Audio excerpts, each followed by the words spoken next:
আসসালামু আলাইকুম। তো গতকালকে রাত্রে যে ঝড়টা হয়েছে, এই ঝড়ে আমার এক বড় ভাইয়ের কষ্টের টাকা দিয়ে একটা ঘর উঠাইছিল মুরগি পালনের জন্য, লেয়ার মুরগির বাচ্চা। তো সেই ঘরটা ভেঙে পড়ে গেছে বাতাসের কারণে।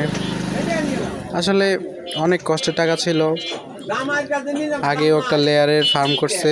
মোটামুটি আমার বড় ভাই সফল খামারি এবং তার খামার থেকে অনেক ডিম সাপ্লাই হয়েছে, পুরো বাজারও চালাইছে, এমন গেছে।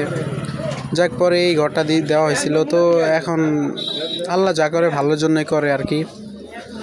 ঘরটা ভেঙে গেছে আর কি, নরম বালু ছিল আর কাঁচা ছিল, এই জন্য হয়তো ঘরটা ভেঙে গেছে, বাতাস সহ্য করতে পারে নাই। সিমেন্টের টিন দেওয়া ছিল, একদম সব কিছু ঠিকঠাক ছিল। এখন সাইড দিয়ে ঘেরা দেওয়ার কথা ছিল, আল্লাহ এর আগেই ধ্বংস করে দিছে। যাক, আল্লাহ ভরসা, ভেঙে পড়া যাবে না, আবার নতুন করে তৈরি করতে হবে। ইনশাআল্লাহ সফল হবেই হবে।